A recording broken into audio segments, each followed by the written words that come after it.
Je commence par, c'est dans le même ordre que le cours. Hein. Je commence par les grands organismes qu'on peut retrouver dans le domaine de l'aéronautique. Alors voilà les trois principaux à retenir.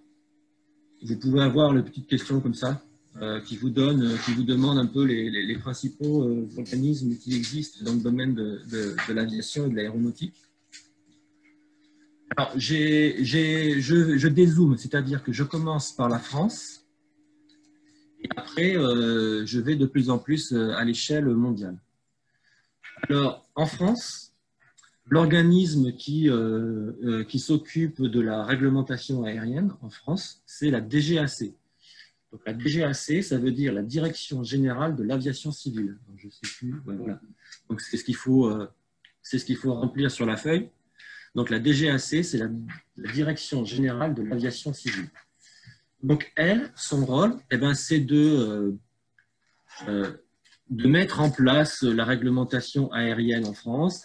C'est elle qui s'occupe, par exemple, de gérer les licences des pilotes, de gérer voilà, tout ce qui est la réglementation liée à l'activité aérienne en France. Pour faire ça, elle va s'appuyer notamment sur une réglementation européenne, donc à l'échelle de l'Europe. Et cette réglementation européenne, elle est pilotée, elle est gérée par l'IASA. Alors, c'est dur à dire en français, le E et le A à côté, IASA, on peut lire ça comme ça, EASA, qui veut dire, puisque c'est européen, c'est en anglais, qui veut dire European Aviation Safety Agency, ou si vous préférez, l'Agence de sécurité aérienne européenne. L'Agence de sécurité aérienne européenne. Donc, c'est European Aviation Safety Agency. Donc, elle, c'est l'agence européenne qui va dire, en fait, au niveau européen, en fait, l'objectif, c'est quoi? C'est qu'un pilote qui vole en France, s'il a besoin d'aller, je dis n'importe quoi, en Allemagne, il ne faut pas qu'à chaque fois qu'il est dans un pays différent, les règles de l'aviation changent complètement. Parce que sinon, ce serait impossible de voler dans plusieurs pays si à chaque pays, il y avait une réglementation totalement différente. Donc, ce que fait l'EESA, c'est que l'EESA dit à l'ensemble des pays, voilà la réglementation qu'il faudrait appliquer dans tous les pays pour que les pilotes puissent voler à travers tous les pays sans problème. Et ensuite, chaque pays, à son niveau, va appliquer les recommandations de l'ESA pour transformer la réglementation européenne en réglementation nationale. Et souvent, c'est juste un copier-coller. Après, il peut y avoir des petites spécificités liées au pays qui font qu'il y a des petites bricoles qui changent un peu à droite à gauche, mais globalement, on a la même réglementation à travers toute l'Europe. Et puis maintenant, je passe à l'échelle du monde. Là aussi, le problème, c'est que il y a notamment tous les avions de ligne, etc. Eux, ils changent aussi de continent. Ils vont de l'Europe aux États-Unis, ils vont en Asie, ils vont partout. Donc, la même chose. Si à chaque fois qu'ils changent de continent, la réglementation aérienne change complètement, ce serait foutoir. Donc, il y a aussi un organisme mondial qui s'appelle l'OASI. Donc, l'OASI, alors là, par contre, c'est en français, tout simplement parce que ça a été créé par la France dans les années 30. Donc, l'OASI, ça veut dire Organisation de l'Aviation Civile Internationale. Enfin, l'OASI, pardon, l'OACI, pas OASI, l'OACI, Organisation de l'Aviation Civile Internationale. Et en fait, ça, c'est une organisation donc, qui, alors ça dépend des Nations Unies, on s'en fiche un peu, mais son rôle, en fait, c'est d'élaborer les règles générales qu'il serait bon d'appliquer partout dans tous les pays pour assurer une bonne cohérence de l'ensemble des réglementations partout dans le monde. Voilà. Par contre, l'OACI n'impose rien. Ce n'est pas un gendarme. C'est-à-dire, il ne dit pas il faut que ça soit comme ça. L'OACI, c'est juste un organisme mondial qui dit des recommandations. C'est-à-dire, il dit à l'ensemble des pays du monde, voilà, si vous voulez que les pilotes puissent voler correctement, de manière cohérente, avec des réglementations qui soient cohérentes dans l'ensemble des pays, voilà ce qu'on vous recommande de mettre en place comme règlement, comme etc. Mais après, chaque pays, à son niveau, est droit de suivre ou pas la réglementation. Alors globalement, bien sûr, tous les pays suivent les recommandations de l'OACI pour que tout le monde ait à peu près la même réglementation, mais il y a des petites différences. Voilà. Donc, tout ce que je vous ai dit sur le rôle des uns et des autres, vous n'avez pas forcément besoin de le retenir pour le BIA, c'est de l'information. Par contre, quand on vous demande de retenir pour le BIA, c'est ces 3 niveaux. C'est le fait qu'en France, la réglementation aérienne, elle est gérée par la DGAC, au niveau européen par l'EASA et au niveau mondial par l'OACI. C'est ça qu'il faut retenir. Vous pouvez avoir en question, enfin on verra quand on s'entraînera à faire des QCM, vous pouvez avoir en question des questions du genre qui est en charge de la réglementation aérienne en France. Et vous les avez tous. Donc, du coup, il faut savoir que c'est la DGAC. Du coup, il faut savoir ce que ça veut dire. Voilà.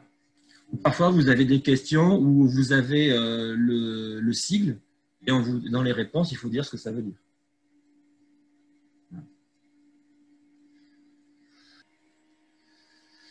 Alors, les fédérations, ça, pareil, ça tombe rarement en question au BIA. Moi, je l'ai vu qu'une seule fois. Une question qui tombait là-dessus. Parce que c'est plus de l'information que vraiment du cours. Donc, du coup, je vous ai mis assez bêtement la liste des fédérations des diverses fédérations aéronautiques qui existent en France. Donc, toutes les fédérations aéronautiques, elles sont toutes regroupées au sein d'un qu'on appelle le Conseil national, le CNFAS, le Conseil national des fédérations aéronautiques et sportives. Bon, c'est quoi cette chose-là? C'est simplement pour que quand les différentes fédérations, elles ont un message à faire passer, elles veulent demander quelque chose à la DGAC ou au gouvernement, c'est plus facile d'obtenir quelque chose quand vous êtes nombreux que quand vous êtes tout seul.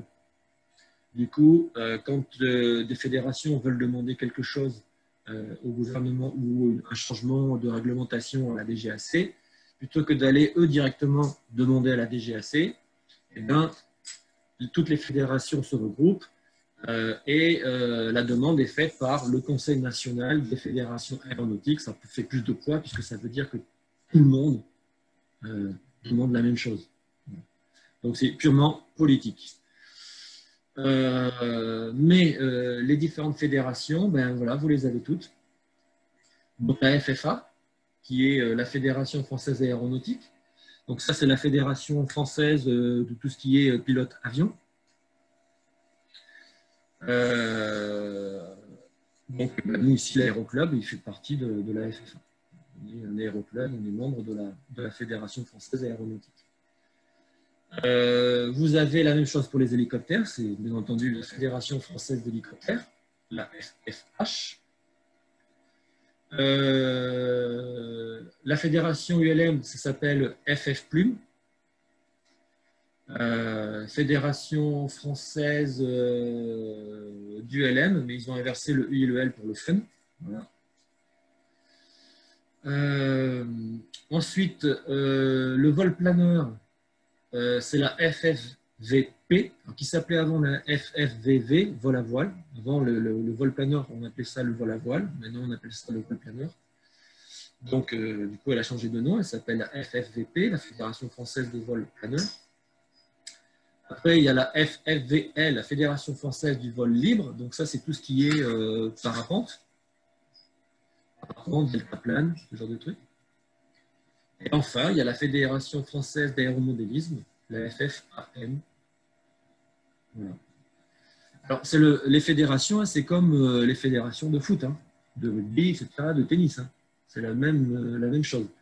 C'est eux qui organisent les compétitions, tout ça. Voilà. Comme si c'était la fédération de foot, la fédération de rugby, la fédération de ping-pong, la fédération de tir à l'arc, de tennis, de tout ce que vous voulez.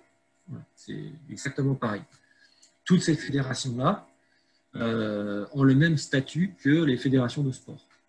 Voilà. On est considéré comme une activité sportive. Voilà.